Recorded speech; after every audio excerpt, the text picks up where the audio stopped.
Hi friends, welcome to SPR media works. Rajahmundry Lok Sabha నియోజకవర్గం ఆంధ్రప్రదేశ్లోని 25 లోక్సభ నియోజకవర్గాలలో ఒకటి. ఇది తూర్పుగోదావరికి చెందిన 7 అసెంబ్లీ సెగ్మెంట్లను కలిగి ఉంది. ఈ నియోజకవర్గం 1952లో ఏర్పడింది. 2019 నాటికి ఈ నియోజకవర్గం పరిధిలో మొత్తం 15,34,256 మంది ఓటర్లు ఉన్నారు.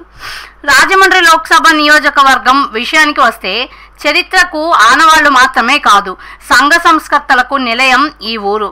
ఇక్కడి ఓటర్ల తీర్పు ప్రతిసారి విలక్షణంగా ఉంటుంది. ఈ నియోజకవర్గానికి 18 సార్లు ఎన్నికలు జరగగా కాంగ్రెస్ 10 సార్లు, టీడీపీ 3 సార్లు, బీజేపీ 2 సార్లు, వైసీపీ, సిపిఐ, సోషలిస్ట్ పార్టీలు ఒకసారి గెలిచాయి. గత పార్లమెంట్ ఎన్నికలలో గెలిచిన వైసీపీ అభ్యర్థి మార్గాని భరత్ ప్రస్తుతం ఈ నియోజకవర్గం యొక్క సిట్టింగ్ ఎంపీగా ఉన్నారు.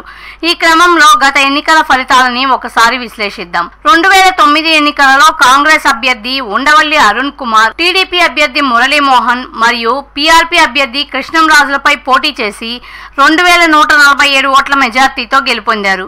2014 ఎన్నికలలో టీడీపీ అభ్యర్థి మురళీమోహన్, వైసీపీ అభ్యర్థి బొడ్డు వెంకటరమణ చౌదరి, కాంగ్రెస్ అభ్యర్థి కందుల దుర్గేష్, జేఎస్పీ అభ్యర్థి ముళ్లపూడి సత్యనారాయణ మరియు బీఎస్పీ అభ్యర్థి మర్రే బాబ్జీలపై పోటీ చేసి 1,67,434 ఓట్ల మెజార్టీతో గెలుపొందారు.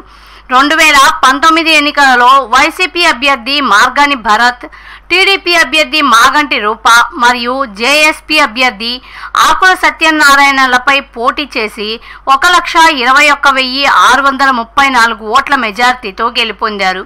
2024 ఎన్నికలలో బీజేపీ అభ్యర్థి దగ్గుపాటి పురంధేశ్వరి, వైసీపీ అభ్యర్థి గూడూరు శ్రీనివాస్ మరియు కాంగ్రెస్ అభ్యర్థి గిడుగు రుద్రరాజుల మధ్య పోరు జరగనుంది.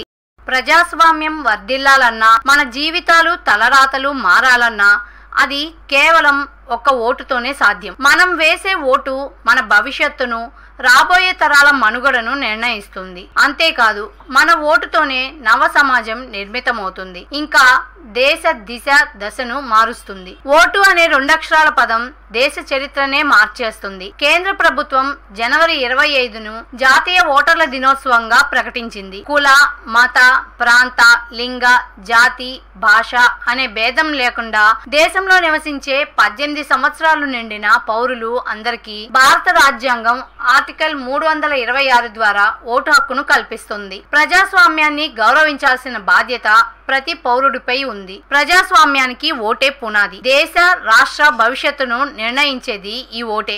అలాంటి ఈ ఓటును డబ్బుకు, మద్యానికి అమ్ముకోకుండా భారత ప్రజాస్వామ్య పరిరక్షణ కోసం ప్రతి ఒక్కరూ తప్పనిసరిగా తమ ఓటు హక్కు వినియోగించుకోవాలి.